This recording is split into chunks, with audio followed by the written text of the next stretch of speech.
Everybody, this is Kelly, and let me get chat up.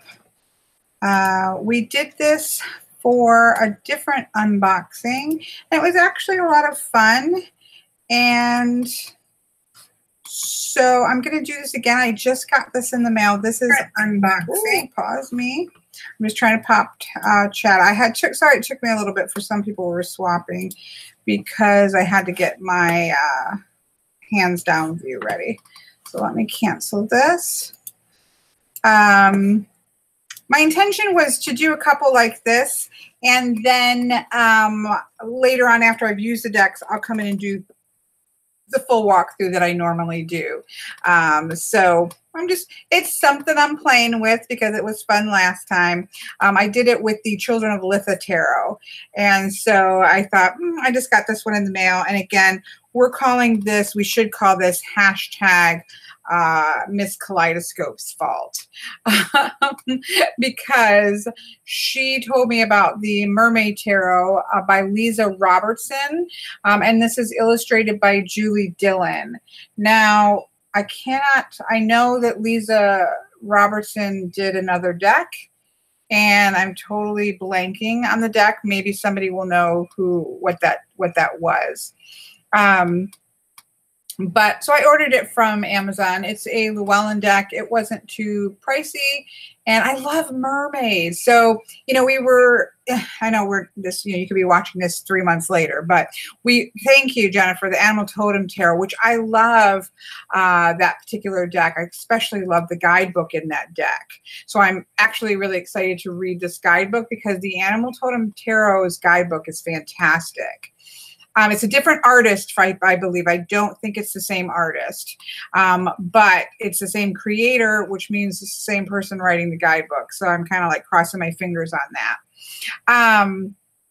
We were just watching, some of the people at least who are live here with me, we're just talking about the Six of Cups and this idea of wonder and magic of the world. And I love mermaids. Now, I say that with the same hesitation that I said about unicorns.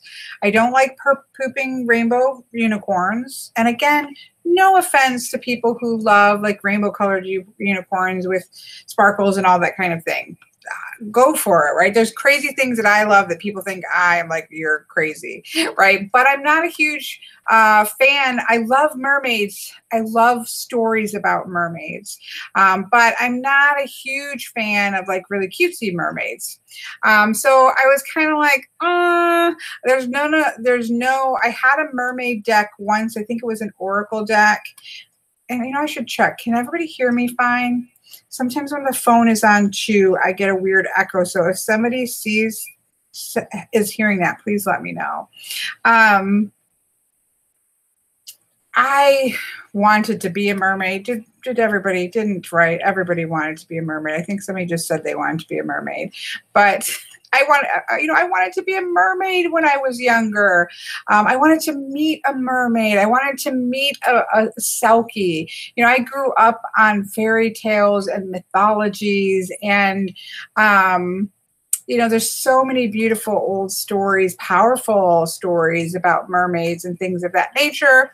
And I love, love, love mermaids. But at the same time, very often, at least I found that the couple mermaid Oracle decks that I had just didn't quite do it for me. So, I kind of gave up on there being a mermaid deck that was going to not be realistic, because in my world, there really are mermaids. So anyway, so we're going to take a look at this together. Do I think it's going to be perfect? Probably not. But Miss Kaleidoscope did show me a couple of the cards, and I did like some of the cards that I saw. So I've not seen a walkthrough of this. Again, Miss Kaleidoscope did show me a couple of the cards that were important to me to see if I could work with them and whether it was too cheesy or not. And I love some cheese factor, but I was, wanted something a little bit different. So let's take a look at it and see. So we're gonna try this again. We're new here, right? So we're not new here, but we're new to doing it this way. Sorry, that wasn't very clear. We've only done it this way one other time. Okay, so how I think I need to present it so it doesn't go in and out. So if somebody in chat could tell me if they are just seeing the table instead of my face, I would really appreciate it.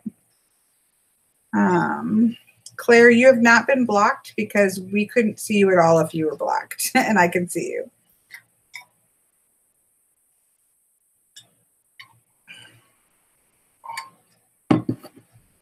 Okay, somebody's saying box arts. Okay, good. Thank you, guys. Okay, so it's a little bit yellow toned, at least to me, but I think when I watched back the other one, it wasn't as much. So here's the box. It is a Mermaid Tarot again by Lisa Robertson, and it's illustrated by Julie Dillon. It has it at $29 US, so it's a little bit more than some mass market tarot decks. I obviously did not pay that on Amazon. I think I paid $20 for it. I know it wasn't over $20. It is a Llewellyn deck. It has the magnetic closures on the side, which I love. This is one of my favorite styles of boxes. Thank you, Llewellyn, for us no longer having those terrible boxes that they had forever. So it has this beautiful bright yellow and scales and things going on in here, which is really pretty and bright and cheery. And then we have the guidebook, which I'm really excited to take a look at because, again, I really love the Animal Totem Tarot guidebook a lot. I love that the artist is front and center. Front and center also right on the box. Those are big pet peeves for me. So I'm excited about that as well, to being a trend. Inside are the cards. I will say I'm usually not a fan of cardboard inserts, but if you will see, they won't slide down in there, because that's one of the things that annoys me, is if the cards can slide in there, then it is a pain in the butt. So it doesn't have that. It has a beautiful fish on the inside of the box. So there we go. Fabulous. 2 thumbs up for the box. Put that out of the way now. Oh, I do like the backing, but let's take a look at this. So here's the guidebook. It is full color. Oh, look at that. See, like that. Like, to me, that looks really powerful. That's like a powerful merman. So it's full color, that's beautiful too. Sorry, folks. We're seeing too many extras here. But look at that. Let's just take the first one. It's full color, so beautiful production. Full on, everything is color. Got a nice thing there. Talking about, the story as we see. I'm not going to go into this too much because I'll do a full walkthrough. Gives you the numbers. Hello, world. I love when decks give you this, because this allows you to be able to really quickly look at, understand what a minor card means, right? So that's fabulous. Talks about how to do a reading, all that kind of stuff that you would expect. Place for some notes. Look at her. She's really powerful looking too. Ooh, love the tattoos. Love the tattoos. So then it goes into the cards. So it gives you, it looks like, about a page and a bit for it, and then it gives you a full color. Look at that. It's a full page size of the artwork. So that, I think, is fantastic. I really like decks that have images. They don't have to be this big, but I do love images, because usually when I get a deck, I will, look through it, play around with it, and then I'm going to go and get into bed with a highlighter and go read the book. And I don't want to have to go find the card to look at it. I just want the card to be right there so that I can just look at the images. It's nice and big, even for me who can't see, to be able to see all of the imagery there. So I really like that. So let's read this real quick, just so you can get a feel for the guidebook. As if being born from the sea foam, a young mermaid strides into the sandy shoreline for the very first time. Awaiting her at the water's edge is a staff and a small bag that will consist of everything she will require for her journey. Everything on land is new to her. She is and will be completely out of her element while she is out of the water. Her tail slowly morphs into a pair of legs she will now have to rely on to move around, for her tail is useless out of the watery elements of her home. Yet despite her situation and everything she must learn and leave behind, our young mermaid is happy, curious, and ready to explore the other world she shares the great cosmos with. One can only hope she has studied well, because this new world she now finds herself in will present her with challenges and dangers. So upright, it says, hold on to your fishtail. A new adventure is on its way. It is time to explore new things, places, and people. Set a course for somewhere you have never been, or start learning a new skill you know nothing about. Right now is a time to be adventurous, take a chance, and know you will have all that you require for beginning a journey into the unknown. And then the reversed card here says, it can be very hard to leave the comfort of what you now know to venture out into mysterious and dangerous places, even if you really want to. It is much easier to make excuses as to why you should never take a risk than to take it. Yet, try as you might, the thrill of this risk, this new and strange experience, simply does not want to leave you alone. The pull and allure might just win out in the end. So that's what you have here. And I do really like, if you can see in this large version of the card, that her, she's literally morphing and her tail is moving and her leg, but you can still see the scales there as she's shifting, right? Look at this stuff. Isn't it neat? Doesn't it make my collection complete? Wouldn't you think I'm a girl who has everything? Anyways, I totally slaughtered that, but got gadgets and gizmos aplenty. I've got who's its and what's its galore. You want thingamabobs? I've got 20. Anyways, look at the magician. I almost feel like I should look at we should look at the book images, because look at how huge and beautiful they are. We might do that along with the others. We'll see. Okay. So that is the guidebook. I know. I'm sure I have more than 20 moon for you. Look at her. She looks like Pele, doesn't she? Oh, it even says Pele. Pele, goddess of creation. Bam. Okay. Sorry, folks. Let's go over here. Let's go. I don't know, guys. I think we might flip through the book and then also have this by our side. Okay, let's take the Sword of Truth that my daughter gave me for Christmas, which we talked about. Game of Thrones Sword of Truth, because I've always wanted a letter opener. Yeah, I mean, I'm sorry. I shouldn't have even done a walkthrough tonight, because I'm trying to, not choose so many tons of walkthroughs at a time, trying to, do one a week or so. But I just got it and I want to look at it. So I'm the kind of person that even if I'm not going to buy a deck, I still watch the walkthroughs, because I just like to see depictions of tarot. I know I have to have two-handed. So you would get this for your 6-year-old? I don't know. I haven't seen the deck yet. I would get it for myself, because I did buy it for myself. Okay. Yeah, I think that the images are really better here, but we're gonna kind of two-hand it. Let's see. So let's go back here to where we were. So, yeah, because I feel like you can see this. So it's the exact image. I was checking to see if it was the exact image. So for the cards, you can see that they are no borders. So they're borderless deck. They have a really unobtrusive, I quite like the way they've done the title here, because I don't always like just the title on the card, because sometimes it's hard to read.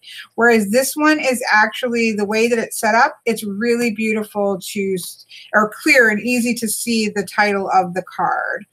The back, I think, is really beautiful. It's, I think that the animal totem kind of had a kaleidoscopy feel to it, but this is like sea kelp, kind of in a, on a spiral on the back, but it's actually really pretty. I like it. So here we have, again, we already talked about the full card. The colors are really, I will say that the color between the guidebook and the deck are really comparable. The skies maybe a little bit bluer. So there's maybe a little bit more pop of color, just slightly between the, but it's very close. And you see most of it, you know, you see a little bit of the top cut off, but for the most part, you've got the whole image in the book. So there we have that. That's the full. We already talked about that. Here's the Magician, which I think is really powerful. So we can see that she's got the cup and the pentacle and the sword and the wand in her hand. I love the goldfish around the tip of the wand. She, you know, doesn't look super young. She's not like an old person, but she doesn't look super, super young either, which I like to see. She looks very powerful, very much in her element, very much, very much in her element. Again, very powerful, very commanding. And it's like she's used all four of the elements to create this power in front of her. So I think that that is pretty gorgeous. All right, same thing here. Like I'm actually liking these. Okay, so, and I will say that I saw a few of these, so I was hopeful, but I still kind of come in a little bit skeptical just because of the way that mermaid art often is. But I'm quite liking this artwork here. Of course, I'm a big fan of illustrative style. So here we have, I love the moon circlet around her head, on her forehead. I love actually the implements with the High Priestess, really ties the High Priestess energy and the Magician. Now, I will say that I would have preferred a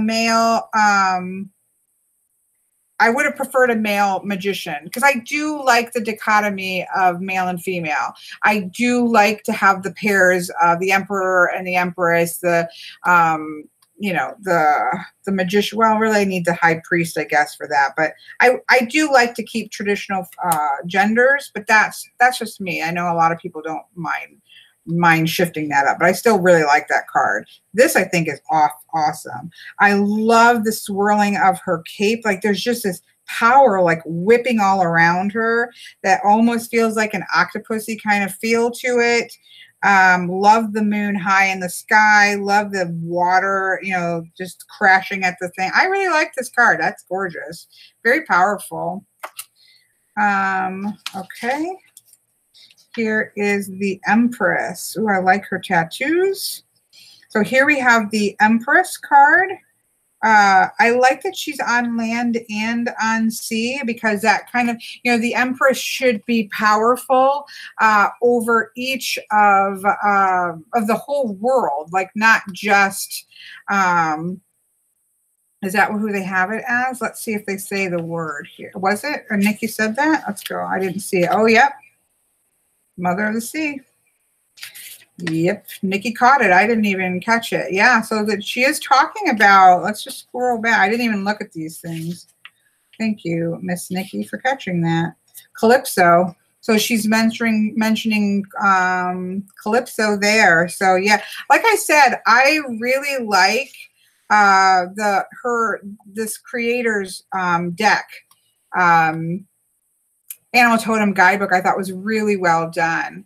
Yes, and I also like that we have an African goddess that is actually African, right? Which is really beautiful. I love the tattoos, again, on her stomach. I think that's really cool looking. And again, I think what I was saying is I like that she's in land and on sea, because I feel like the Empress should have dominion over the entire world, not just the water world. So I do like that part. So this, I'm a fan of that one. 2 thumbs up for that one. Love this Emperor. Yeah, I think that, you know, this is an art style that maybe everybody would absolutely love. I love comic books and illustrative things, so this wouldn't be my very first choice, but I think that it's really well done, and I would certainly use it. So far, I don't have any issues yet. He's awesome. He is like Poseidon. That is, yeah, Poseidon sits on his throne. I like that she's talking about, you know, what the representations are in the book. So I quite like that. But he is awesome. I love his beard. I love his throne. I love his trident. I think he's awesome. That looks like Poseidon to me. Okay, so then we have the Hierophant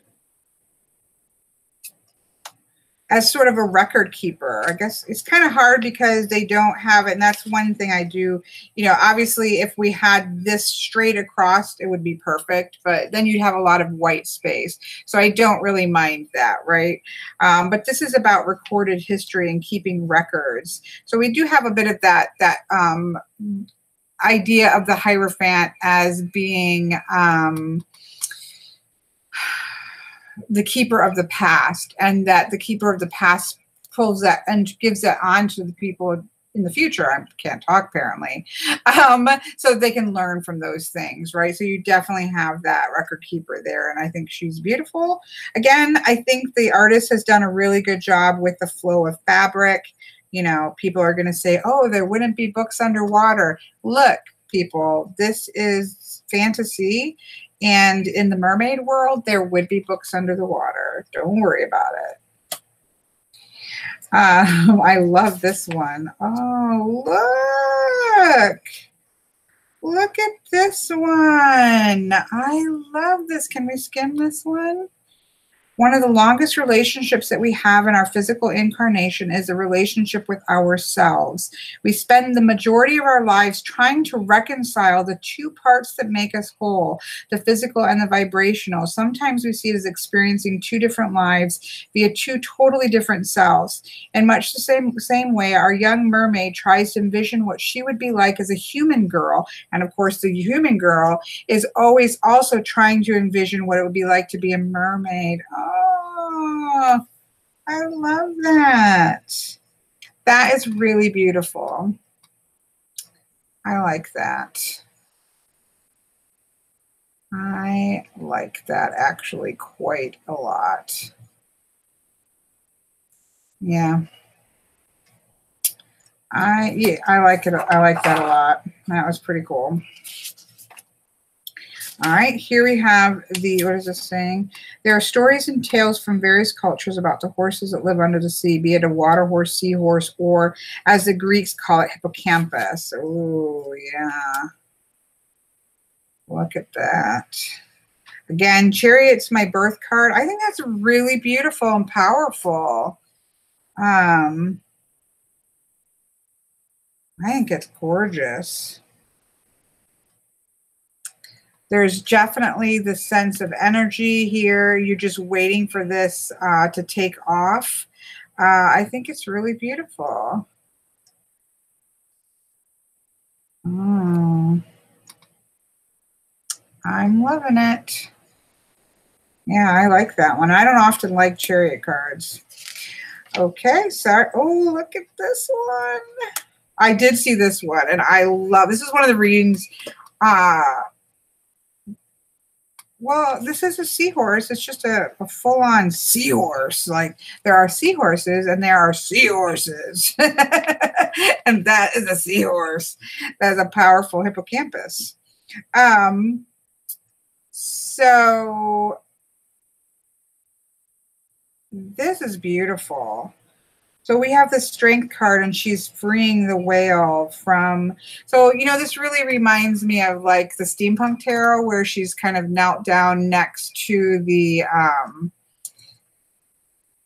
She's knelt down next to the tiger who has a thorn in its paw, and she's going to pull the thorn out. And here we have this mermaid who is freeing the whale out of the net. So I think it's beautiful. I actually really like this. I agree, Molly. I think that she has definitely gone outside of just the traditional things that you would see, but it still has the essence of the meanings of the cards. Like, she's not just going off and doing random anything. She's staying with the understandings of the energy of the cards, but she's doing so in different ways that I'm really impressed, to be honest. I'm pretty impressed. Okay, so here we have the beautiful Hermit in the darkest parts of the ocean. Now, look at him. I think he's awesome. Again, we're seeing different races and ethnicities and merfolk, not just fish merfolk, but octopi merfolk. So I like that, but also, you know, human ethnicities are there. We've also seen different body sizes, not just, you know, gorgeous lithe, beautiful mermaid folks. We've seen different, they're all beautiful, but, you know, they're different sizes, different ethnicities, different merfolk type. So I'm actually pretty impressed here, and I actually really like his face. I like that this is deep down in the water where it would be quite dark. I think that's really powerful. Well, I'm really happy with this so far. Here's the Wheel of Fortune. I can take this as the Wheel of Fortune. I'm not usually a fan. This is the second one in a row that I have picked up. That, you know, the last one we did live has been was the Children of Litha, and I loved the Fortune Wheel of Fortune, and I like this Wheel of Fortune. It is a wheel. So I like it. It looks like, I'm going to see if they say what's on here. You know, they're like, almost has a look of sort of Norse sigils or glyphs or something on here. It doesn't, I don't think says what those are. But I know, Molly, I'm kind of surprised myself. I mean, I knew I would like it or I wouldn't have paid for it. So I was optimistic, but I'm liking it a lot more than I expected. All right. Here's the Justice card. Oh, I like the simplicity here. It's a scale. I like the sword and the scroll, right? Look at that. You're weighing the power, the might of the sword versus the might of the pen. I really like that, the might of the mind, you know, versus physical might. That's pretty cool. There's something clean about it. Again, the artwork is really well done. Very clean, very bold. I'm liking this. Okay, here we have the poor hanged man. He is definitely upside down. I'm sorry, this is getting a bit of a glare here. I really like this. Looking at this image, can you tell if your merman was caught in a fishing net or if he put himself inside of it? Does it even matter how he got there in the first place? This is where he is. And he's going to have to figure out how to get out for sure, or just sit and take this different perspective. I mean, it's a hanged man. It's a hanged man. Ooh, look at this one. Look. Wow. You can see echoes of the animal totem tarot right here. Look at that. So we've got an oil spill that's happening here. You've got people working above. You've got people, merfolk, working below. So you have that sense of both, though, trying to free them. That's really interesting. Let's read this one because I'm curious. And I agree to some degree, Jezebel, although the original hanged men were not there of their own accord. They were there because they were traitors often and needed to have, there was a punishment. It was a consequence for your own actions. So I definitely think there are room for hanged men that look like they put them. I don't personally think very many hanged men look like they put themselves there, except for like Odin or something like that. But I can certainly work with it. Let's read this. As above, so below. What happens on the surface of the ocean has a deep and profound effect under the water. Pollution and human expansion have done more than its fair share of harm. Yet, just as above, under the waves are caretakers and rescuers among the merfolk, and they work just as tirelessly as their fin-free human friends. The irony is when they both need each other in times of crisis. In other words, when death comes knocking, it comes knocking at both sides at the same time. Sometimes those who stand in death's way can be rescued and healed. Sometimes they cannot. Regardless of the danger, risk, and the putrid mess death leaves behind in its wake, there will always be those who will risk themselves so that others can have a chance to start again. Yeah, look at that. So true. Death always leaves behind something to clean up. Like it or not, the sludge that seems to stick to your skin and seeps into your lungs is the residue of death's deeds, and it needs to be cleaned. I do like this. This is what I was saying, or I think Molly was even saying, that the concept of death as we traditionally would see it is definitely here. But she's like, she's not pussyfooting around, right?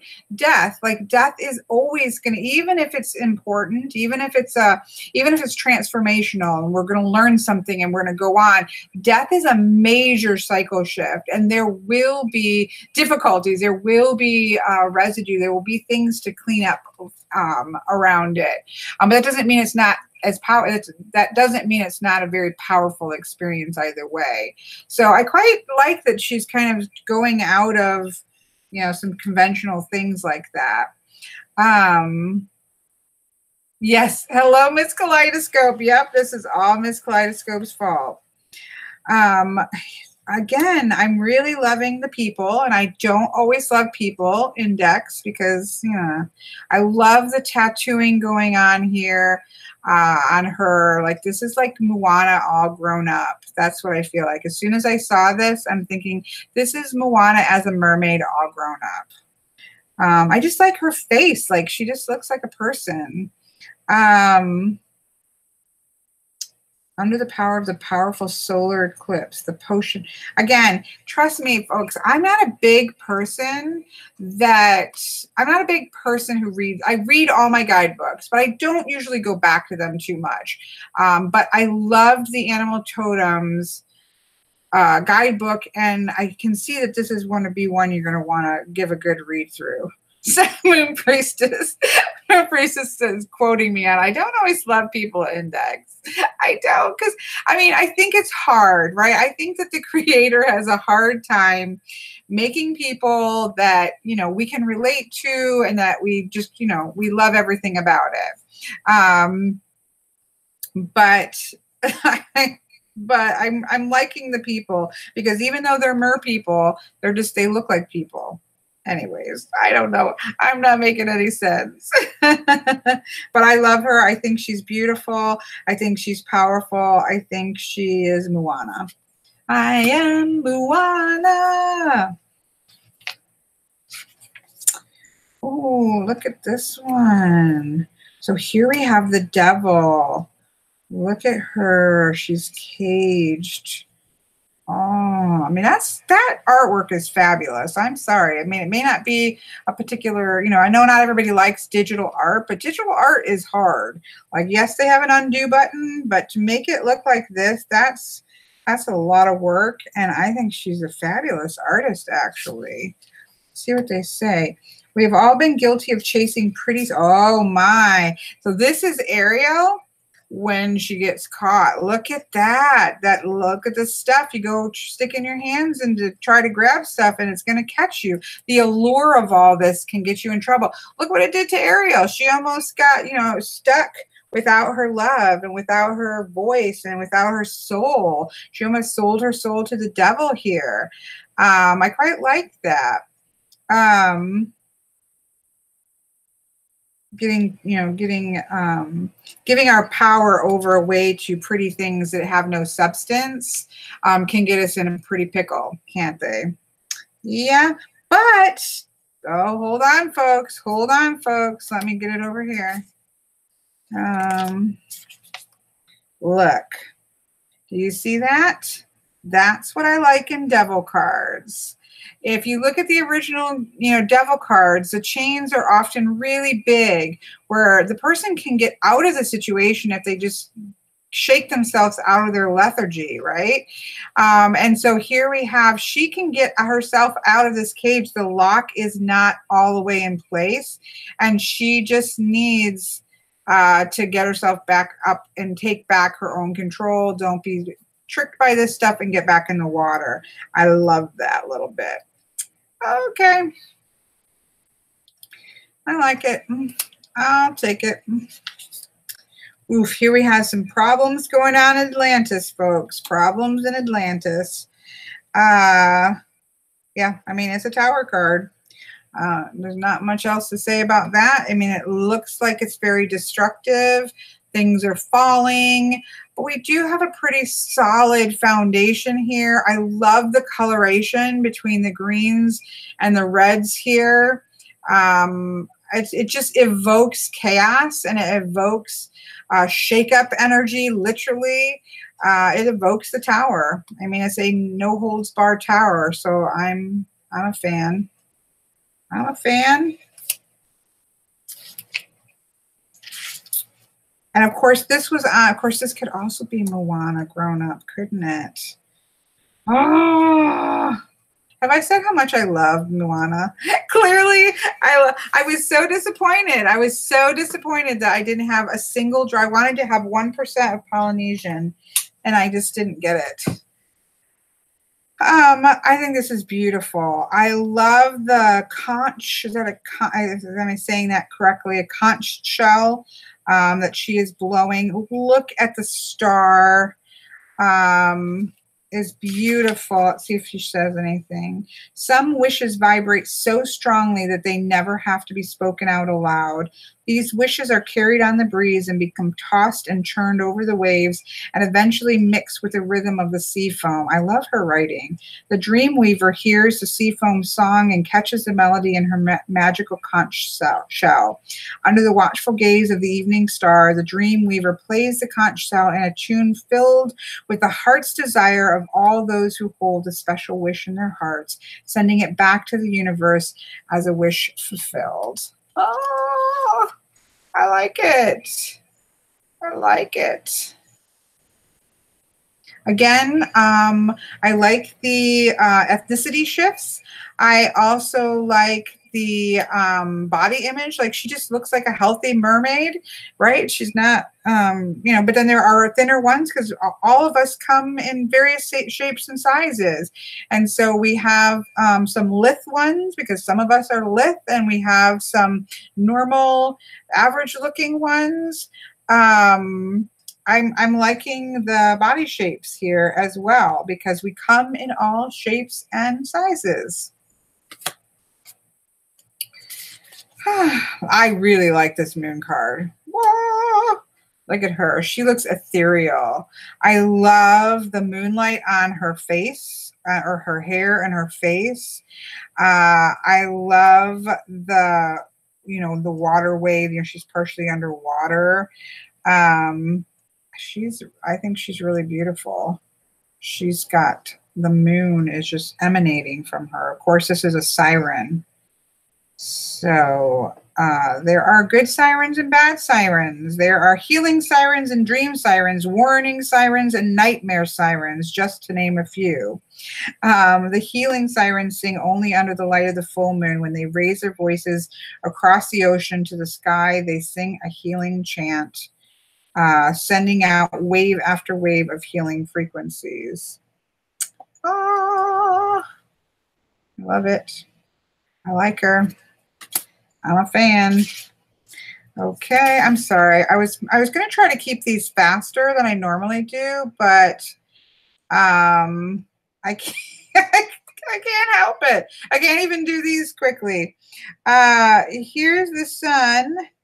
I like this. So we don't have a naked cherub. We just have naked little merpeoples.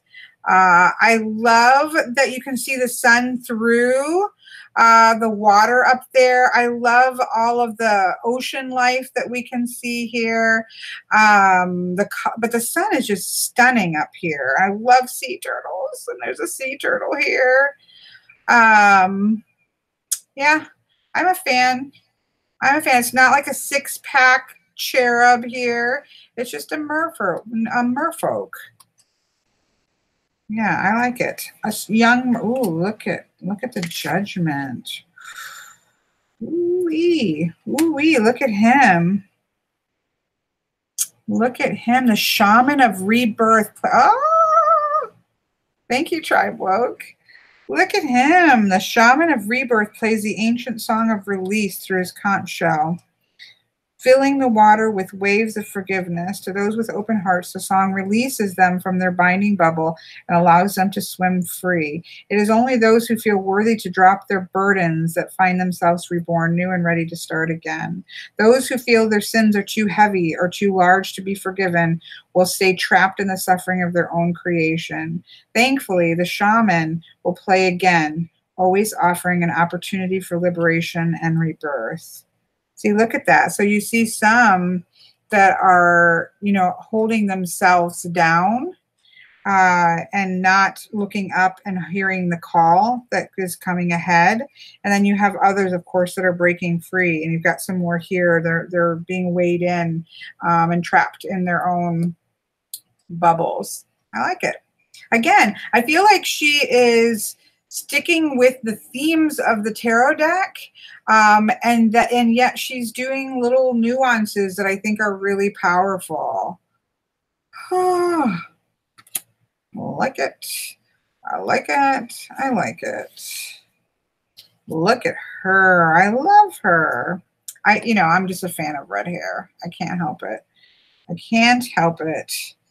I love that she's got the whole world in her hand. She's got the whole world in her hand. She's got the whole world in her hand. She's got the whole world in her hands. Sorry, folks. But I think she's beautiful.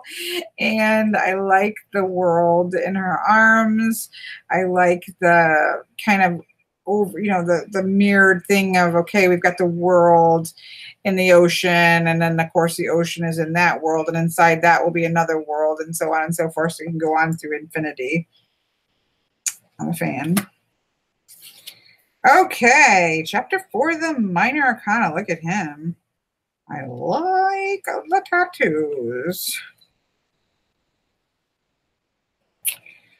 Like the tattoos. Okay, so of course we're going to start with the cups. Makes sense in a mermaid tarot. I'm going to keep the aces out to see what they all look like, but look at that. I love the sea anemone there. I just like, of course, it's a coral reefy, fishy, lots of fish here. It's exactly what a mermaid Ace of Cups should look like. So I'm going to keep that out because I want to compare them all. Of course we have to. I'm sorry, folks. It's good to have a little cheese, people. It's good to have a little cheese. I love the Ariel feel here. I'm a fan of the movie Ariel. Or the Little Mermaid. I can handle a little sweetness here. It even feels a little bit like the boat scene that wasn't mermaids, but it has the boat scene in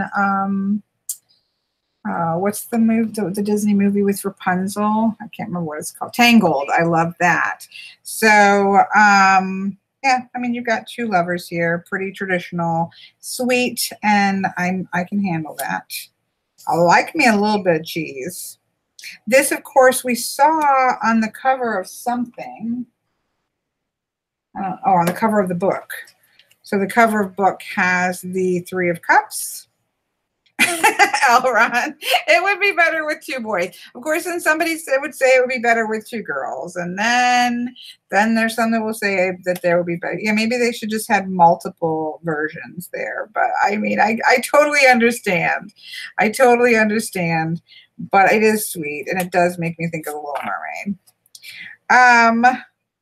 I mean, this is, again, a pretty traditional Three of Cups. There are usually three females celebrating in the Three of Cups. And that's what we see here with a little teapot here. Again, I like her artwork. I do like the way that she does the mermaid tails and the beautiful detail in there as well. I do like that there's different ethnicities. So it's beautiful. It's nothing like that says, whoa, she did something different here, but it's still pretty.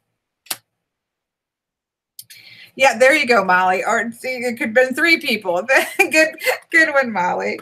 There are definitely some options there, right? Definitely options. So here we have the, oops, I'm sorry. Here we have the Four of Cups. This is clearly a Rider-Waite Smith. Of course, we're going to start to see that more in the minors.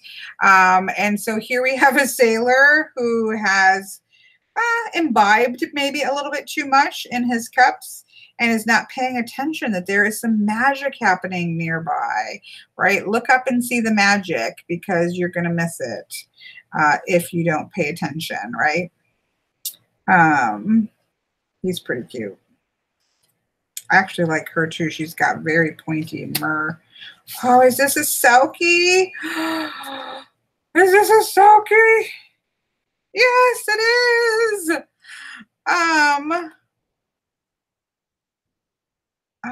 There's an AA elf in the water, Elrond. Elrond, I don't even know why you're watching this walkthrough. This is definitely, you're like, why am I here? Why am I here? This is a Selkie. Saying goodbye is never easy. Letting go is harder still, but not all creatures find joy in the same place, which is something our Selkie is finding out. Her best friend is returning to the sea. Life on land is just not for her. The path they once walked together is now going to divide into two different directions, one on land and the other in sea. Personal destiny is just that, personal, but it doesn't make it any less painful to accept that it might mean saying goodbye to those you love. Nice. Nice. I just, anything with a Selkie in it is going to, give me a 2 thumbs up. I love stories about Selkies. So I'll take it. This one's probably not my absolute favorite. I mean, they're little kids and they're playing, so I don't, there's nothing wrong with it at all. It's cute. We just watched a bunch of Six of Cups, and they're obviously enjoying themselves, and they're frolicking in the water and not having a care in the world. They're exploring. I do like, let me just say, what I do like about this is that they're using the cups themselves, and they're, instead of the cups just sitting there, right? So the cups are just like plastered, like little stuck on things. They're interacting with the cups, and they're doing things. This one's got it stuck on its head. This one's trying to catch fish with it. These two are like clinking, like, yeah, we got this made. So I really like, I like that they're interacting with the cups, but it's not my favorite of the ones that I've seen. I will say that. There's nothing I can say that's bad about it. It's just not my favorite. This one, I like. Look at that. I love this. This one, I think, is beautiful. It's easy to allow yourself to get distracted by whatever shiny thing happens to roll on by. Even under the sea, treasures can be irresistible. So it's that idea of, making sure what's truth and what's illusion. I think this is really beautiful. I like the lighting that are here. I like the pearl that's in her hand. Like, don't be distracted by all of this stuff here. You've got this beautiful thing that you have in your hand. So I actually really like this one. quite a bit. That's really a pretty Seven of Cups. That's often the case with me as well, Molly, because generally they're Rider-Waite Smith. So here we have the Eight of Cups. Look, she has enjoyed her time in the real world on land. But it's time for her to go. She's got places to be. She can't be bound by the world. And even though this has been a good experience, because that's one of the things with,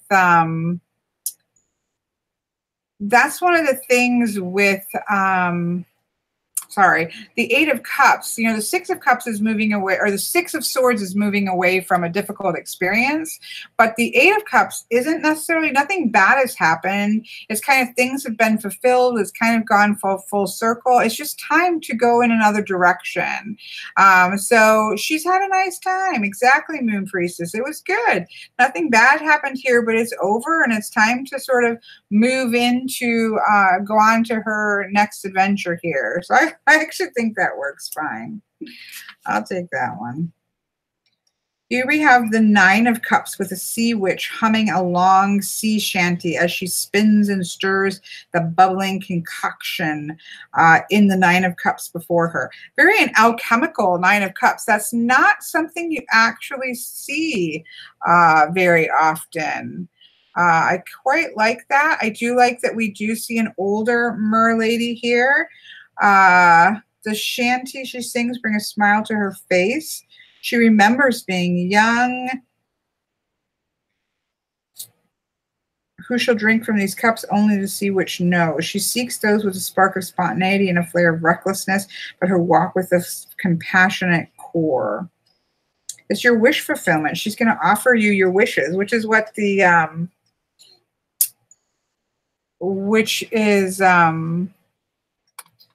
is what the Nine of Cups is. Or, you know, it used to be the Nine of Hearts. So I actually quite like that.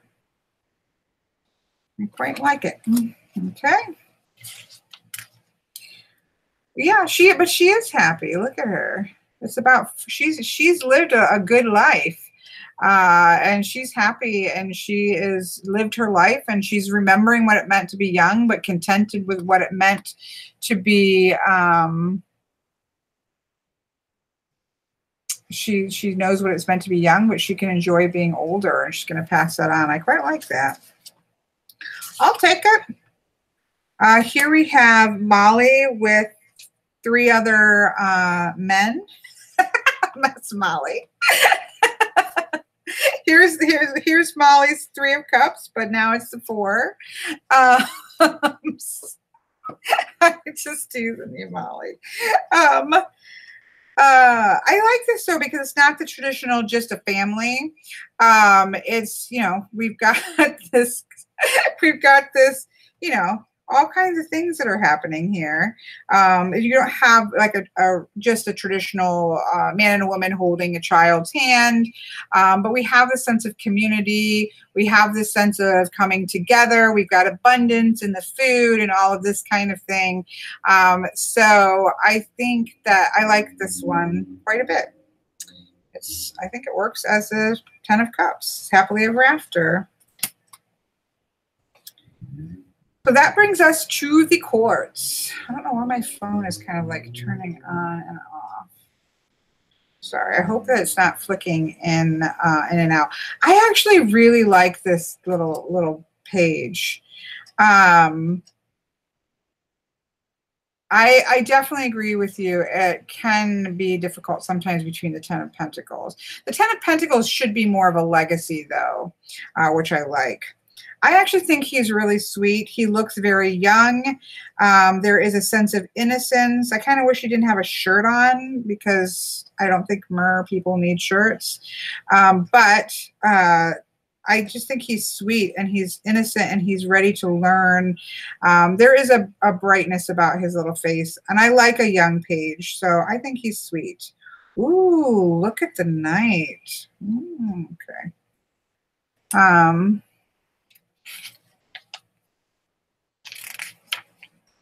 Look at her. Doesn't she look like a young version of, who's the lady in Game of Thrones? Brianna. Doesn't she look like a young Brianna? Oh, I feel like she looks like a young Brianna. She's got her armor on. She's looking into the, her power and her energy isn't physical and outward, but she's looking into the water. I quite like that. She's beautiful. I like her hair. She cut off her hair. I can understand. I feel her. Cut off your hair. There's stuff to be done, right? No, I really like that card a lot. I love the details in the armor. I do like my knights to be on horses, but I actually like that this is all very internal and inward with the cups. And I do think she looks like a young Brianna. So I'll take her. I like her a lot. Here is the Queen of Cups. I like the use of tattoos in this deck a lot. Sorry, this is not going to, just wants to turn. But that's okay. We got this big, yeah, like she's scrying. Thank you, Molly. I don't know why that word didn't come out. Love the tattoos on the hands. Very powerful. There's a sense of power here, and all of this power is just flowing out of the cup. And good night, Miss Kaleidoscope. It's all your fault. Yeah, I quite like, I know I should move this so you guys can't see the card, but it's too late. We're already here. I really like the King of Cups. He's pretty awesome. I'm not picky about my quartz. Like, I don't really care too much. I just want them to be very clear what they are. And I think he's awesome. He's pretty fabulous. His hair is fabulous. His beard is fabulous. I like the, they're not seeing enemies, but I like the sort of growth on his shoulders. It's pretty awesome. It's like well-established power there. I like him. He's pretty awesome. Okay. Ooh, I really like that one. So look at this color. I don't know if you can see this on the, I don't know if you can see this on the screen, but it just bursts. Like the Ace of Wands just literally just bursts in color. Like this in a reading would just, thank you, Barnacles, Christina. Thank you so much. I don't know if you can see this, but literally it's like you have this amazing light that is bursting forward. So I'm a big fan of that. Big fan of that. Yeah, that wand is very like, bam, power, power, power. Here is our guy that I quite like. I think somebody said Jason Momoa. He's pretty awesome, and I like this Two of Wands energy. He is planning out his course. He is paying attention to what's going on around him. I love the tattoos very much. He's pretty cool. I like him. Three of Wands. So the mermaid is doing something that may seem inconsequential to most, but what magnifying glass allows her to do something special. With her 3 wands for support, she can now take a closer look at what she has created. So she's like setting up this perfect tripod so that she can achieve what she wants to achieve. I quite like her too. She's pretty awesome looking, and I love her hair. So yeah, I'm a fan. So far, I'm a big fan. There's been a couple cards. Really, the only one, there's not really been very many. I'm quite liking it. Way more than I expected. Oh, look. That's really beautiful. Obviously, you kind of, with the cups, feel like you are in Hawaii or something like that. Love the, they're just pausing for a moment. There's still, mountains to climb. There's still places to go. There's still movement ahead, but it's a place to just stop and see where you are. They're in a really pretty fabulous place. This merman got a lovely lady here, and this lovely lady got a lovely merman. I will say, obviously, we're seeing a lot of ethnicity diversity. I think we're seeing body type diversity, not so much of the diversity in, I don't even know how, my brain's going blank, not much diversity in sort of romantic couples or in our sexuality there, as at least so far. But other than that, I do think there's quite a bit of diversity. Would have been nice to have had a little bit of that shaken up too, because then I think it would have been really, really inclusive. But that's a beautiful picture. I like this Five of Wands because this is an interesting one. Sex, thank you.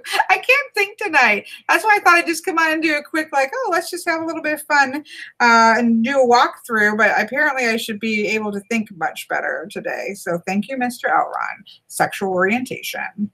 I like this, that they're not fighting each other, that they're kind of banded together to have. So we do have that sense of disruption. We do have that sense of difficulty that's going on, but they are going to band together and be able to much better deal with what they have to deal with.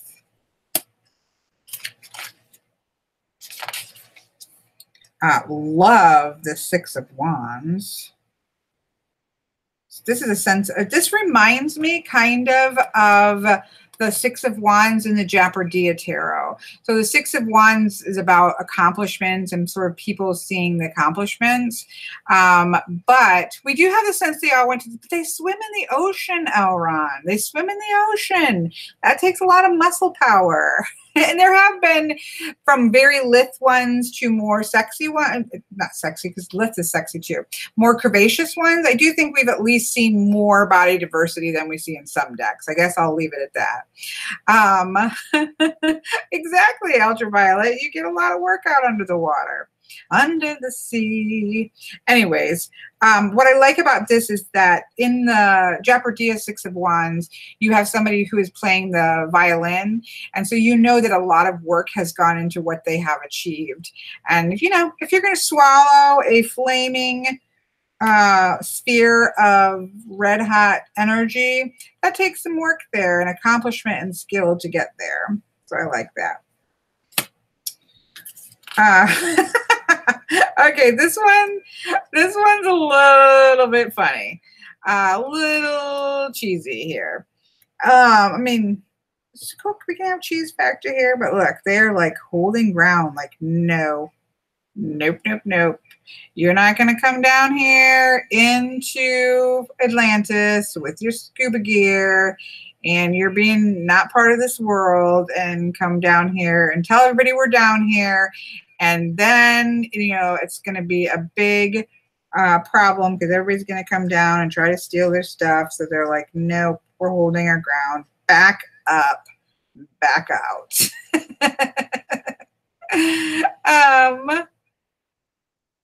You know, this is not my absolute favorite, but that's going to happen in a deck.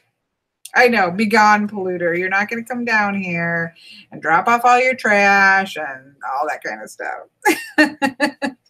This one's gorgeous. Look at her.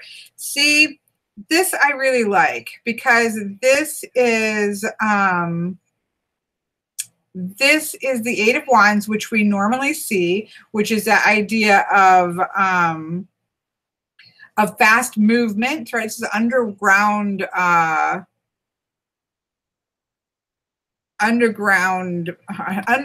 volcano. I cannot talk today. But what I like is that for me, the Eight of Wands is about being ready to grab hold of something quickly. And so I love that you have somebody, it's not just 8 wands shooting out, but you have somebody actually grabbing hold of that energy and being quick to grab hold of it. So I really like that. I think that's really pretty. I like that one.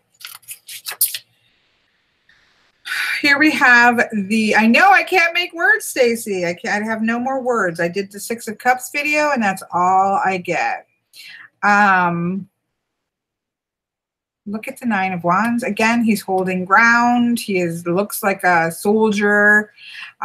He is just holding on to the last bit. I mean, it's very Rider-Waite-Smith. You can see it. I do like that his fins actually have sort of the veins of lava in them. So you get the sense of like a fire merman. I do like the man bun. I'm actually a fan of the man bun. What I do like about it is, yeah, there's a lot of use of color and light and movement in this deck, a lot. I like that the wands are so incredibly vibrant. Like the color in here in real life is so vibrant, you know, like we saw with these wands. Like it is fire energy at its most, right? It's just like, bam, it's like fire here. So I quite like that. I don't know. Yeah, he doesn't have like a thing wrapped around his head, but anybody standing that close to a volcano is being drained, right? He's probably exhausted and just drained from the fire. So I'm okay with it. I don't necessarily need the bandage that's always around the head of a Rider-Waite-Smith Nine of Wands. I can imagine that that's probably pretty rough. Look at her determination. Look at her face. I love her face. So I don't necessarily see the Ten of Wands as just about like burden that you're weighed down with, but being able to carry the weight of strength of power that the Ten of Wands depicts, I think is quite a powerful thing. And her, look at her face. Like her face is determined. She is this like, I'm going to just go and I'm going to do what I've got to do. And I am not going to falter. I just love her face there. Reminds me of something you'd see like in Terror of the Hidden Realms. Oh, look how sweet she is. So I'm a fan of the sweet pages. So the little boy was really sweet and innocence and that sense of beginnings. I really like his little sweet face, and I love her little sweet face. So ooh, look at him. But I think that the pages are really sweet in this deck. Look at him. Ooh.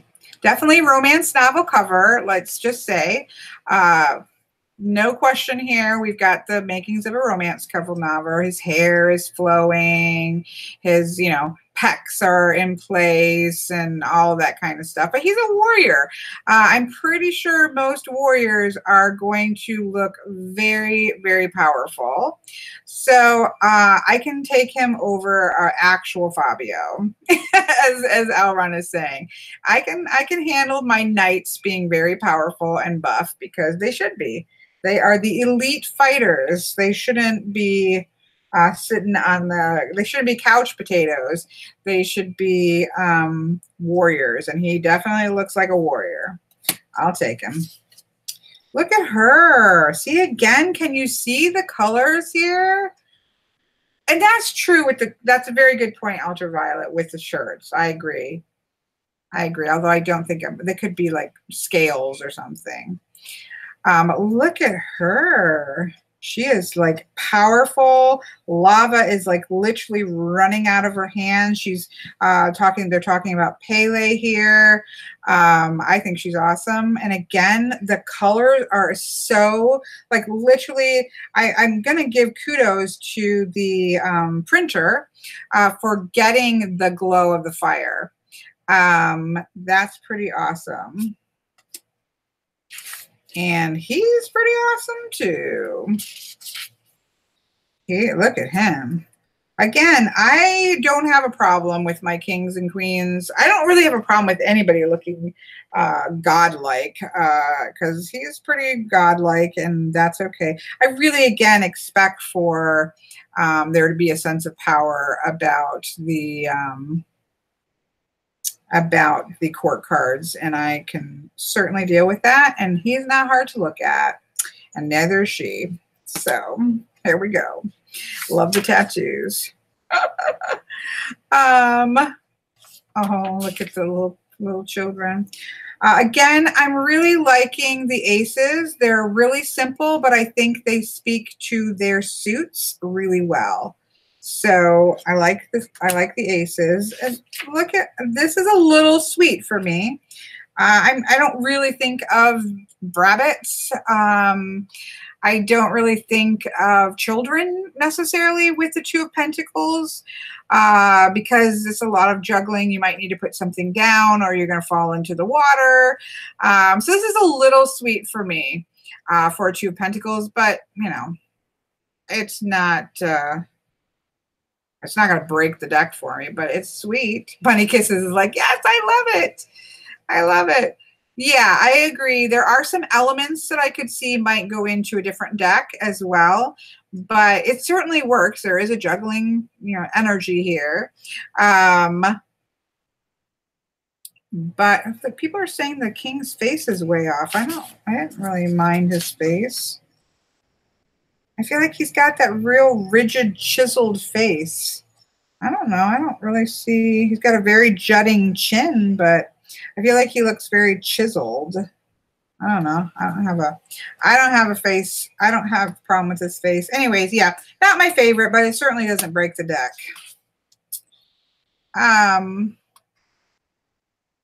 Yeah, I like this. I mean, there are people who have squared and chiseled faces. I actually like her. I think, oh, look at the frog fairy. I like the frog fairy here. That's pretty cool. Many hands make the light work, like working together to get the job done. I like the frog fairies. Frogs are about healing. Look at her. Four of Pentacles. I like that she doesn't look greedy, right? I like that she doesn't look greedy because I don't see the Four of Pentacles as greediness. It's just a time to sit with what you have. So for me, there is very much the understanding that the Four of Cups or Four of Pentacles for me is just saying this is not a time to put your resources out there. It's not for me about grasping or greediness. It's about sitting with what you have and keeping what you have with you. It's not time to throw that money outward or resources outward. And she just looks like she's sitting and content with what she has. So I actually quite like that. Oh, can I read the little text on this one? Do you ever feel yourself getting bored with your life? I know the feeling. Sitting here on my rock, yes, and I actually don't like the text here already, but that's okay as long as I can work with the image. Stroking it one full brush stroke at a time, sitting, brushing, and thinking of nothing or no one. There is something to be said for allowing ourselves to lean in and get comfortable with boredom. Well, that kind of works. Be comfortable with what you have. For between each brush stroke, my mind clears and all I have is the moment. This moment, the one where there is nothing but me, the sound of the waterfall, and the feel of each brushstroke moving through my hair. Actually, that kind of works because I do think that the point of the Four of Pentacles is to be present with what you have and not be, what do you want me to go back to 3 for? Sorry. Somebody says go back to 3. We have a little fairy here, and then we have a frog fairy here. And then this is either a human. I think this might be a human. Our differences are our strengths. We were never all meant to be the same. I like the frog fairy. I'm not sure what you want me to go back to here for, but I've gone back. I've gone back, Elron. We have a fairy, a frog fairy, and either human or a mermaid whose tail's underwater. I'm not sure. Okay, so all of a sudden there's a random notes page here. I guess they needed to fill it. I'm not sure. Here we have the Five of Pentacles. So again, we have disruption. I quite like this because we have the person who is disconnected here, but he doesn't need to be disconnected. He needs to look up and move towards the light, which we normally see like in a church, or we normally see something of that nature where you need to go in. I do like that there are two people. There's often you'll see someone sort of putting their arm around another person. The disconnection here isn't physical. They're very close together. The disconnection is in spirit. And so he's going to have to look up in order. Oh, it's a copy of Froud's Fairy. I'll have to look and see. I mean, I'm not sure how many times. Was she a woman? I don't know. I'll have to look. I'll stick a. Do I have a sticky? Of course, I don't have a sticky. I always have sticky notes, but I don't have a sticky note right now. Let's see. How can I not have something to stick here? I want to stick those things there. What's this? That's we'll just stick that on there. No, it's going to stop it from turning. Oh well, I will have to come. If I forget, Elrond poke me so I can remember to look. I mean, we see things like I guess I'll have to wait and see the image, because I think a lot of times we see sorts of things in our and we have no clue that we're replicating them. So I'll have to see what it is, because I don't know how many ways you would do a frog fairy, but I'll have to take a look. No, this I think just came out. So I don't think this is hard to find. So anyways, I like the Five of Pentacles because, oh, wait a minute. Let's see. Is it still, are you guys still seeing things?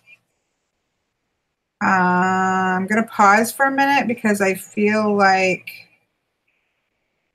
I don't know if you can still see me. I feel like things have frozen maybe. If somebody can let me know in chat if it's still moving.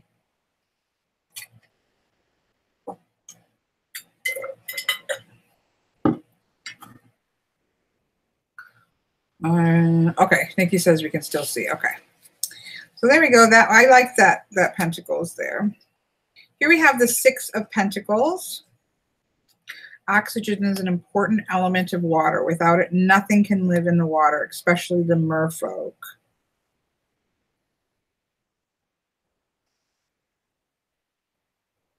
So we have little merfolk people here. Little fairies here,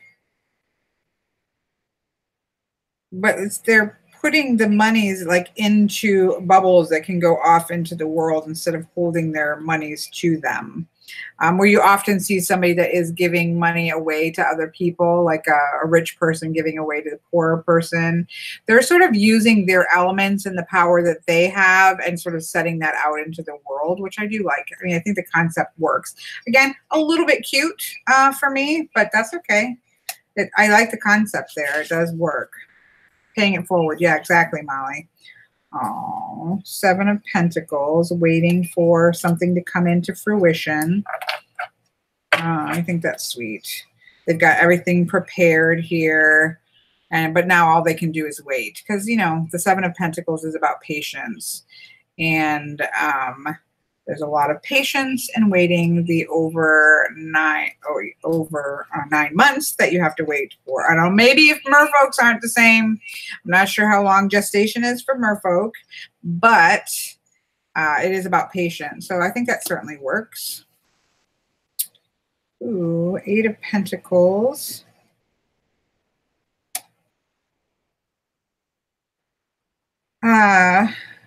This is a sense of mastery and everybody worked together. What we saw the beginnings of the Three of Pentacles. Yeah, I do like the skin diversity as well.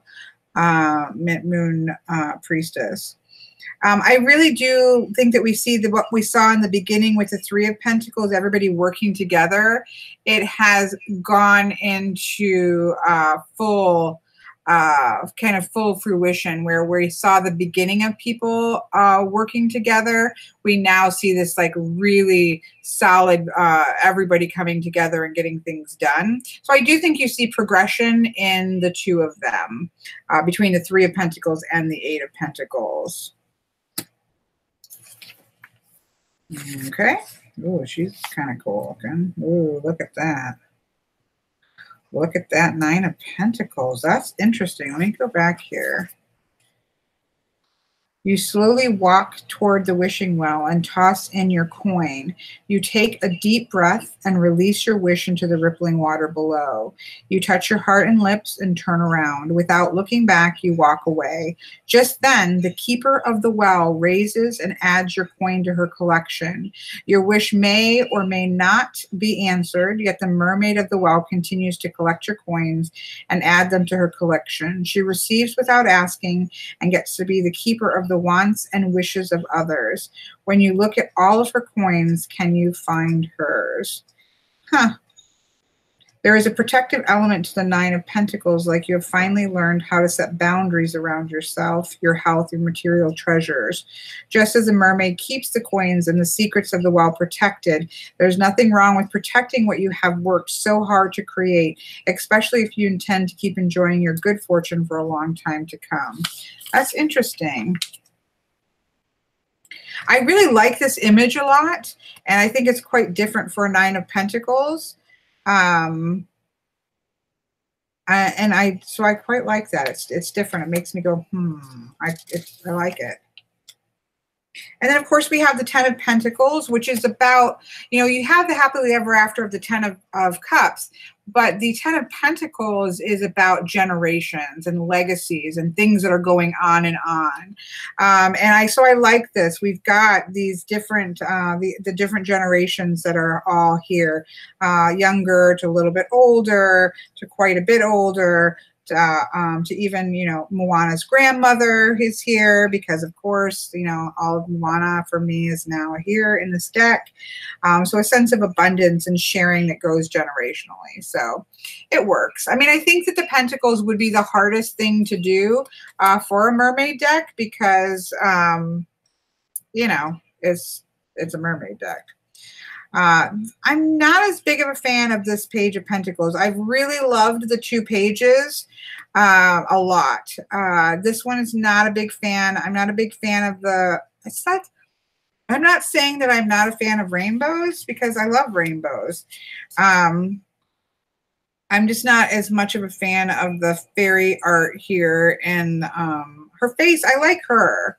I think if they just taken the stuff off, although the fairy needs to be there because it's this combination between earth and water magic. So I understand that, but I think this gets, for me, a little bit too much of the cheese factor coloration-wise. But again, so many of the cards are stunning that I think I agree, Jennifer. There is earth. That's a good point. There is earth at the bottom of the sea. So I think they had a hard time, a little bit of a difficult time with the Pentacles. And maybe they should have just stayed near the bottom and in the depths of the sea, perhaps. But this is the first one that I felt is a little bit just chaotic in terms of too much going on into the card, as I think Molly just said. I totally agree. Again, I really like her. It does have that sense of the end of the rainbow, the pot of gold that can go there. So I'm not saying it doesn't entirely work. It's just a little busy and a little much for me, but that's okay. I don't have to love every single one. It's not horrible. Look at her. She looks like she might be Indian, perhaps from India. She's gorgeous. So I think so far the knights have all been female. I could be wrong about that. We'll have to go back and look. But I love her armor. I love her pen that she's writing with. I love her book there. I quite like this image. I like that the knights we've only seen two knights. Are there two women and two men? Okay, we'll see. I do like that. While I do like visually knights being on horses, I do like that these were the one was scrying in the cup. We have this one who is, writing things down that's going on. And there's a slower pace to the earth things here, or to the earthiness. So I like that they're actually doing things over just riding on horses, even though I like the energy of horses on knights. She's pretty awesome. I quite like the queens as well. So far, so good on the queens. I love the I love the sort of pine cones in her hair. I like that it's a different style of tattoos than we saw in the other queens. There is a much more of a Nordic feel to this, perhaps, or Celtic feel, although these aren't spirals or Celtic. There's a different energy to this particular queen that I like. I'm liking all the queens, and let's see this guy. He reminds me of Travis from Critical Role a bit.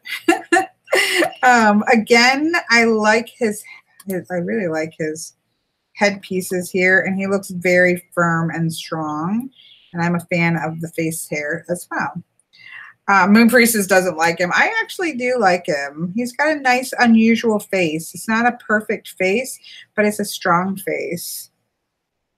I'm a fan. Okay, folks, this is my suit. This is my suit. You know what happens. You know what? Yeah, Lady of the Lake. Oh, it's in the text. Thank you. I haven't been watching the text. I love this. I think it's an awesome Ace of Swords. Again, huge fan of the aces. I think they did a really good job with the aces that are there. Now, I know that I know this is a Rider-Waite Smith, so I already have looked at the 3 of Swords and the 10 of Swords, and I will have to work my way through them. That's to be expected whenever I buy a Rider-Waite Smith style deck. So be prepared for that. This one's a little romance cover novel for me. We have that sort of Three Musketeers kind of feel to this. We've got a mer creature who's half turned, so they're kind of on the edge of water and land, which I do like. That sort of they're on the liminal spaces there. I also, yeah, I agree, Moon Priestess. I do think this is cheesy. I think this is a kind of just looks like again a romance cover feel on the top of it. But I could make it work because I do, again, I like that there are the liminal spaces there between water and land. They don't seem to be, I mean, they seem to be just sparring, not really fighting too much. Let's see what they say. Sparring is not only a good way to brush up on your technique, but is also a pretty good workout. There's a level of skill order. I mean, it's just not the 2 of Swords to me. I understand where I can skim that she's going, but for me, I love 2 of Swords, so not my favorite there. Not my favorite. Now, this is sad, so look away if you don't like sad things. Of course, it's the 3 of Swords. So we do have the sense of loss and the sense of sorrow here. I like to hope that they're going to like figure out a way to get that poor whale back in the water. But it's the traditional. I'm assuming that the whale is not Moon Priestess. I think that they are going to. This one's really sad. And I feel like these 2 are going to be like, look, he's pushing himself out of the water. So I choose to think they're going to, see, the swords are about the mind. And I think that this guy is going to figure out a way to get that whale back in the water. Use your mind, grow with your mind, and get him back in the water.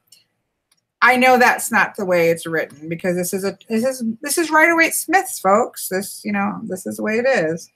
The last shallow breath of a giant of the sea is slowly exhaled, and with it goes the light that carries the whale's soul back to the heavens. The merfolk weep and grieve as they sit powerlessly while their brethren dies, knowing they are too late to make a difference. I disagree. The best they can do at this point is to witness, and I do like this idea of being a witness, because things do die, right? And the swords are in memorial. So I do like that concept of being a witness because we learn from the things that we sit and we were with and we witness. So I do actually like that. Sometimes this is a part we must play, holding space, respecting the cycles, and honoring the life that has now been extinguished. Painful as it might be to hold that space, it is a sacred act. So I do like that. My problem is just that the 3 is about growth and the swords are about the mind, and it doesn't always have to be about loss. That's what the 5 of Cups are for. You all know my spiel. I'm going to say that over and over again. But I do like the concept of sort of sitting and holding space and holding respect for something that is past. So I do like that. Here we have the, it's like a mermaid sleeping beauty. Oh, I do like this. I do like this. I like all the white creatures here. It's winter and it's cool. It's winter, and I think of winter certainly with swords. I love all the white creatures around it, and I love the Sleeping Beauty. I love Sleeping Beauty. Nikki, are you not familiar with the Rider-Waite-Smith? It's pretty much par for the course. She's not dead. She has just stepped back, and she's going to come out and be ready to, that's what the Four of Swords should be. She is going to wake up, and she's going to get back in the battle once she goes forward. I actually really like her.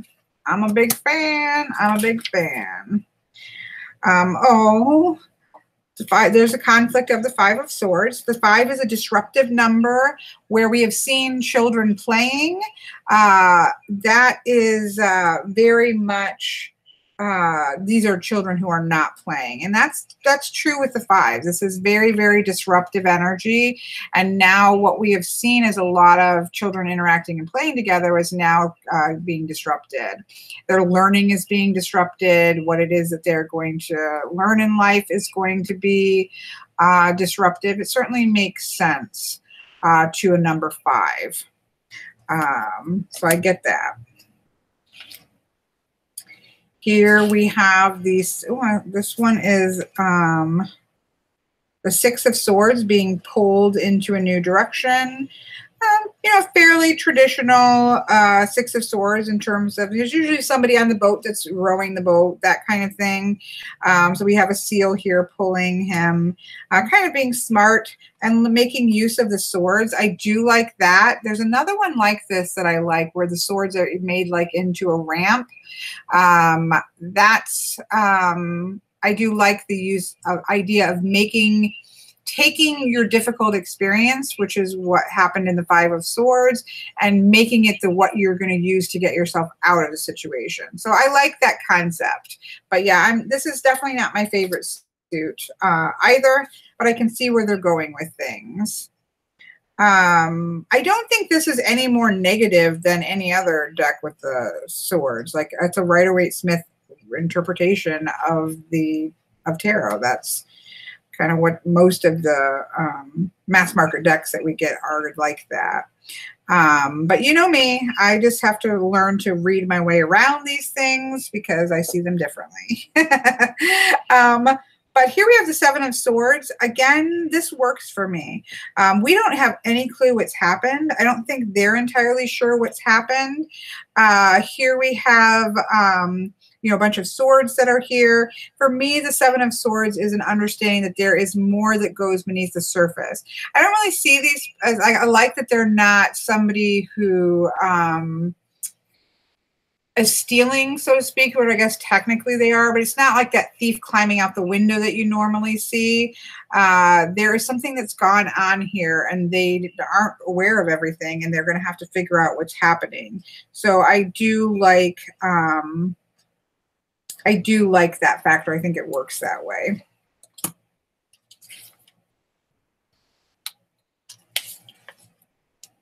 Oh, look at her. She is like, look at her. I like the little weasel there. Yeah, exactly, Zach. I think that 7 of Swords actually works well.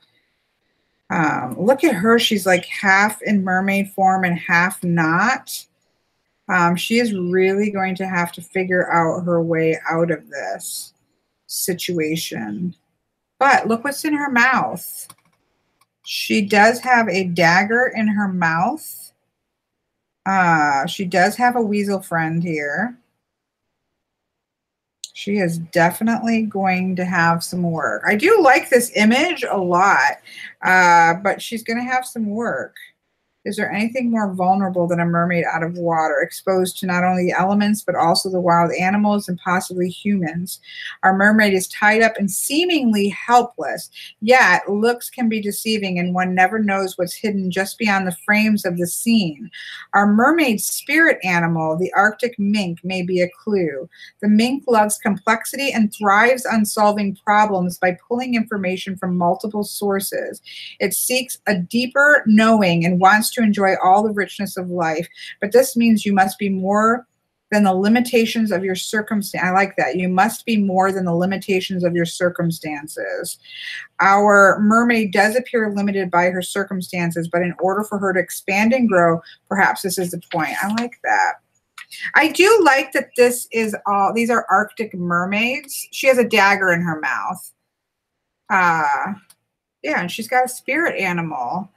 I think she's all right. She's going to get this figured out. I actually think this is a really powerful Eight of Swords. And I do like that the whole suit are white-haired Arctic merfolk. So they aren't going to be the same merfolk as folk in the Polynesian islands. And I quite like that.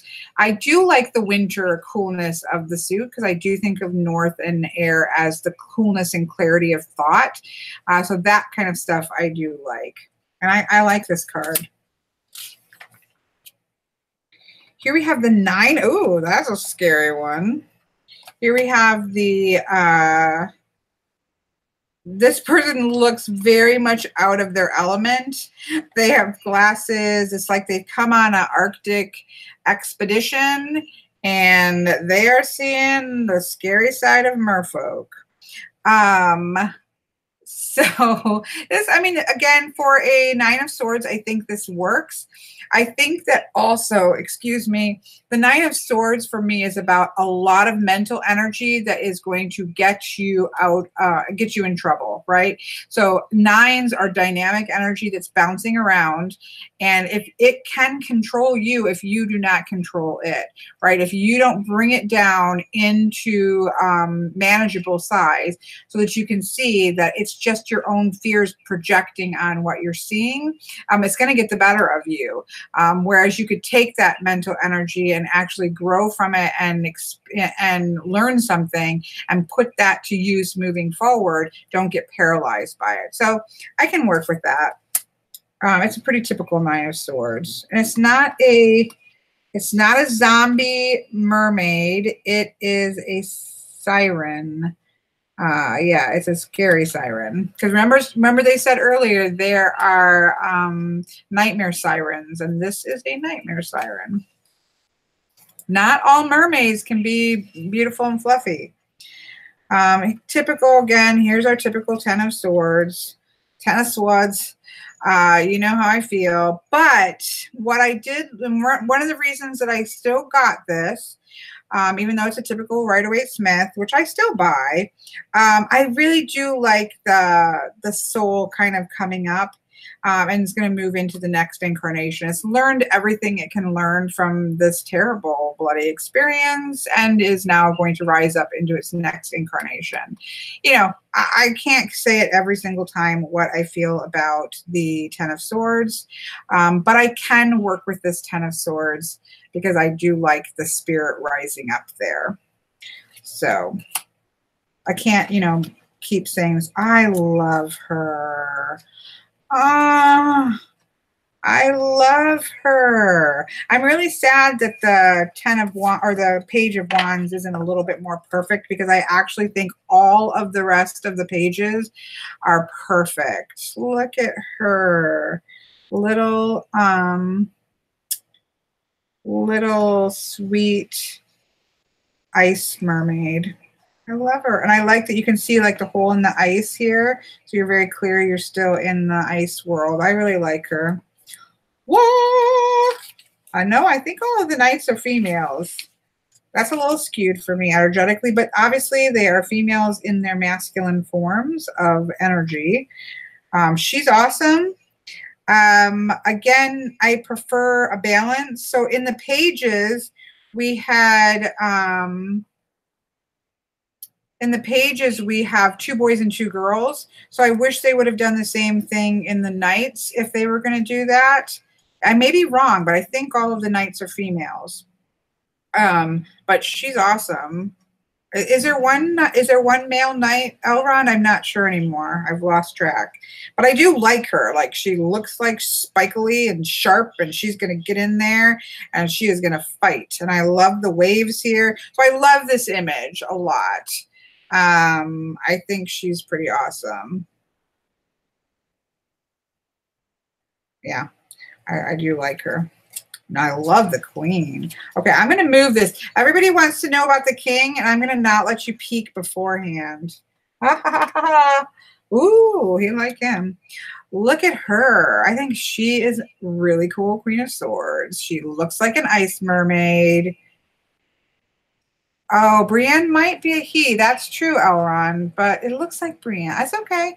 Brienne, I think, embodies masculine and feminine in one body, and that's what we all do. She just does it so well. I like her a lot. I think she looks like an ice queen mermaid, and I like the strength of her hand positions, and she's like comfortable with her power, the way her hands are resting on the sword. This is my card, and I can live with her. I can definitely live with her.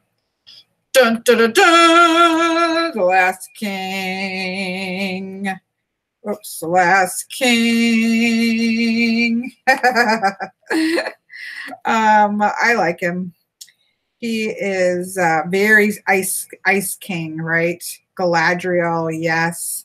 Very, he looks like the Ice King in the White Walker King before he got turned into a White Walker. Like, this is before. Yes, exactly, Nikki. But it's like before he was turned. I like him. I think he looks wintry and mermaidy and sharp and cool and cuts through intellectually. I think it works really well. I like him. I like him. So there we have it. Let's peek, because maybe I'm wrong. What was that? That was the cups. Let's look at the Knight of Cups real quick and see if she says she or he. Yep, it is he. Maybe he is a master scryer. Well, that's good. I feel like that's very gender neutral. I still see Brienne. You were right. You were right, Elrond. But that's kind of weird to have 1 male and 3 females. But for me, that's Brienne. So we get to all do with what we want with a deck, right? So here's our aces. I think that I really like the aces. I really like the use of color. Yes, there are a couple cards that I'm not a huge fan of, but at the same time, I'm going to switch this up because I think my phone's getting really hot. So let me switch this up here. No, he was talking to me about the one. He said he didn't think it would be the one. He didn't think it was Brienne. But let me present myself. I don't think I'm presenting. Okay, I'm going to kick this one out. Stuff. Wait, that's Kelly. I don't know now what I'm doing. How am I going to take this off? I'm going to eject out of here. I'm going to hang up. There we go. It's getting hot. My phone is getting hot.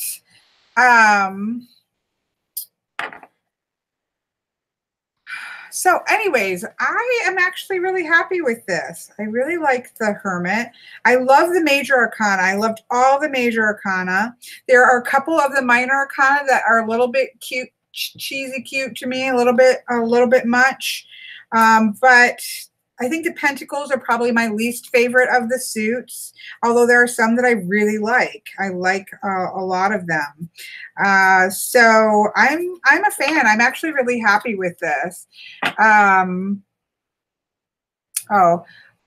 Priestess thought we had Brienne, Pocahontas, Fabi. Oh, you could be. Okay, let's find out. Let's find the Knights. I'm allowed to just wander off on a thing, aren't we? We're allowed. Love the Major Arcana. I'm really happy with this deck, actually. I think that there are some ways that she could have stretched a little bit further in the, because she did, I think in the Major Arcana, she really stretched some of the traditional views that I really liked, and I could have seen a little bit more of that in the Minor Arcana, but I think that I'm really overall quite pleased with it. There are very few decks in which I love every single card, and the cards that I don't love are cards that I can live with, is kind of how I feel. Okay, wait a minute. I think I just might have missed our night. Okay. I wasn't even paying attention. I started just talking. I'm so sorry. But you know what? People can leave. People can leave.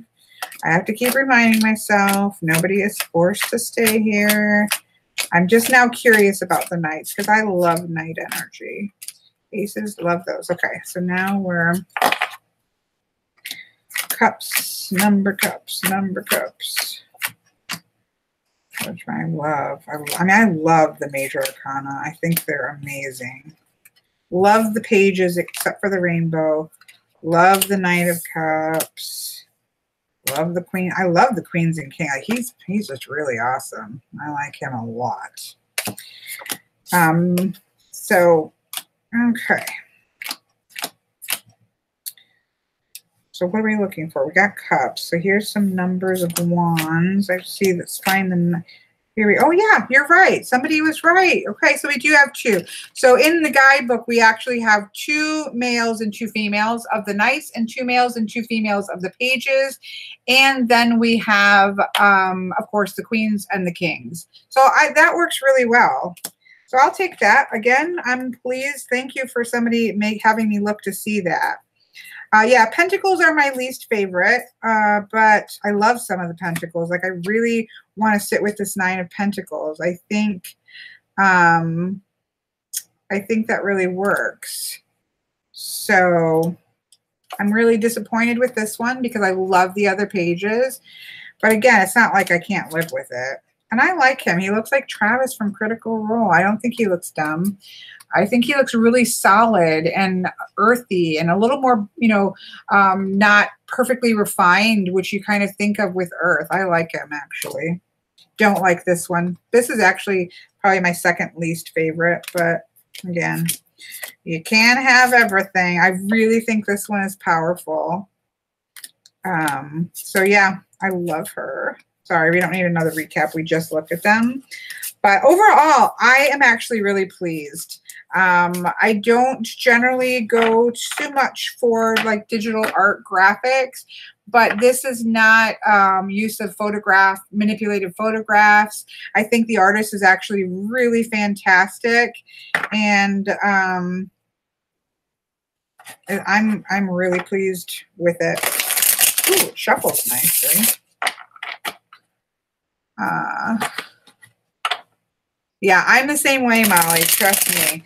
I'm definitely not a fan of the 2 of Swords, and I definitely love 2 of Swords in decks, but I definitely have decks that I end up really loving that I've disliked more cards than this. So I know, Nikki, I'm thinking about it. I'm thinking about it. I really like how it shuffles. This is good. It's definitely a little bit glossy, so there's a glossiness to it, but it shuffles like a dream. If you're a riffle shuffler, it riffle shuffles like a dream. Let's pull 3 cards and see what we get. Yeah, I really like how it shuffles.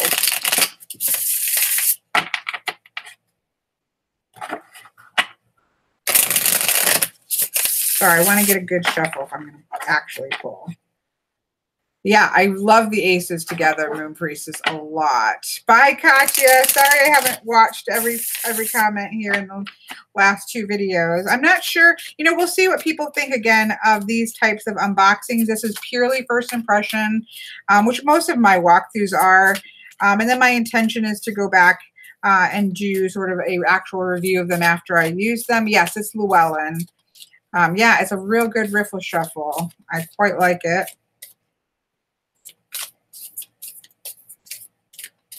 Okay, let's pull 3 and see what we get.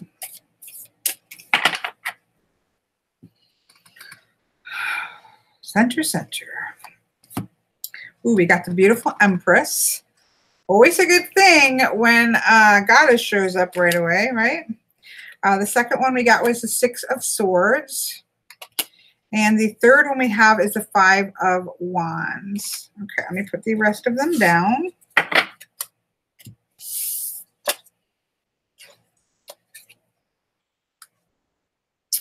Okay, so when I do 3 cards that I haven't put a position in them, I always put the middle card as the main focus of the reading. And so for here, this is the Six of Swords. So the Six of Swords is about getting away from a different setting, right? It's a getting away from a difficult situation and going in the direction of a better one. One of the things that I said that I did like about this card was that he's actually using the destructive nature of what, because it's usually like a battlefield that people are getting away from and they're getting to a better space. And so I like that it's actually using the difficult situation to help propel him into a better situation, because sometimes, I mean, we're in the middle of the battlefield, we're in the middle of the difficulty, we're in the middle of the crisis, right? And so that is what we have at our disposal sometimes, is that energy. But if we could take that energy and use that energy to help propel us out of the situation, I actually really like that layering of meaning that you don't always see. Like I said, there's another deck, might even be the Fountain Tarot, that almost kind of creates this ramp that is allowing, the swords are actually providing the ramp for the escape.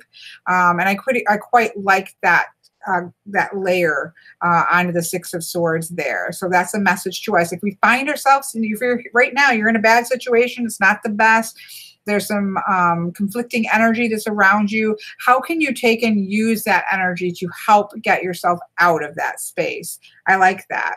I love, of course, the Empress here. I don't know, I don't want to say her name incorrectly. I want to say it's is it Yamaya or Yamaya? Yamaya? Oh, let me look at the book. I don't want to disrespect, because she's a very powerful goddess. It's not an energy that I've worked with. I know about her, but I don't want to be disrespectful to her name. Is it Yamaya or Yamaya? Yamaya? It looks like Yamaya to me, but I could be very wrong about that. So I don't want to be disrespectful there. I obviously am just opening this up, so I didn't have a chance to check that. So if somebody's on it and can tell me how the correct way to say that, Yamaya. Ultraviolet is saying, oh, she pronounces it that way. So I'll have to ask Miss Osset. I think she would definitely be able to tell me. She works a lot with African goddesses and that kind, and so I don't want to slaughter that. But I love her energy. And so having the energy of the Empress come in really asks us to sit in the seat of our power. But in that sense, if you think about the Emperor and the Empress is often shown out in nature. She is like in control of her world, right?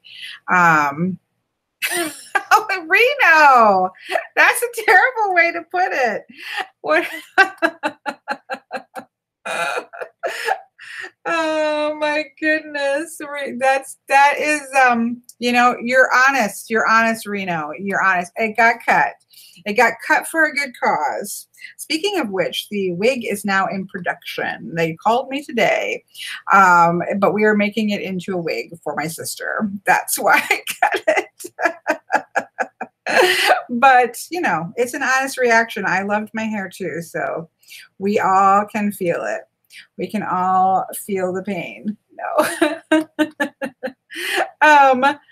So back to our reading here.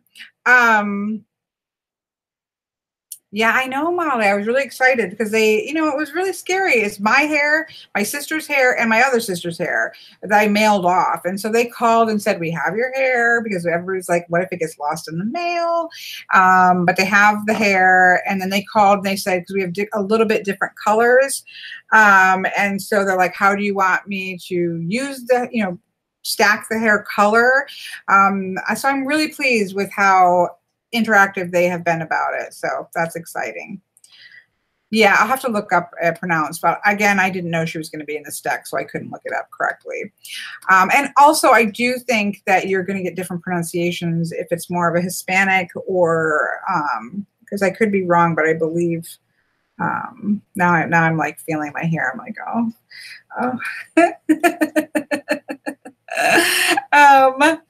So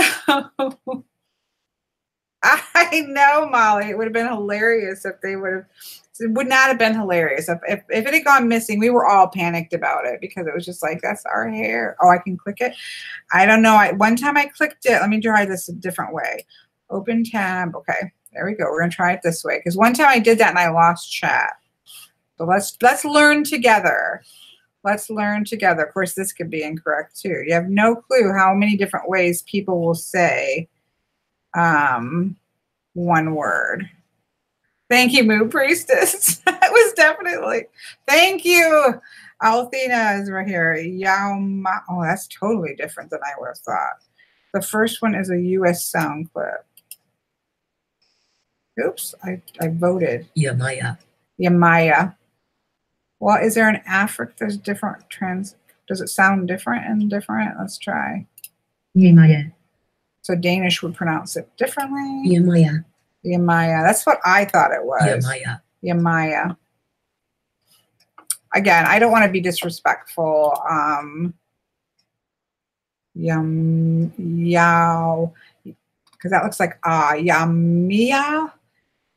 That one's a hard one, Althena. Anyways, I will look it up. Again, if I was prepared for it, I would have looked it up hopefully beforehand, but please, for anybody who works with her, do not take offense. I didn't know she was in the deck. But I have heard about her. There was an Oracle deck that she was in that I know was pretty disappointing because she was not even shown as African, which I think was very disappointing to a lot of people. And so I like that she is depicted this way here, which is fabulous. So I know, Nikki, but you have no clue. I do think it's important to be respectful of people's goddesses. Like, this is their deity, and I think you should be very respectful there. We've seen some recent examples of that not being the case, but we're not going to roll into that whole conversation with the deck. But I don't want to be participating and not being respectful to pronunciations. So moving on back to our reading, as we got sidetracked by my hair, all my beautiful hair going away, and making sure that we pronounce things correctly. I've always thought of it as Yamaya, but I could be wrong there in terms of the syllables. See, I pronounce it differently. Yeah, or I pronounce deity differently. Deity, it can be deity or deity, I guess. Yeah, we all pronounce things differently, but I do think there should be a one correct from the culture. Although in this case, I think the goddess spreads across a couple different cultures, so there's probably multiple ways to say it. Anyways, we got sidetracked here.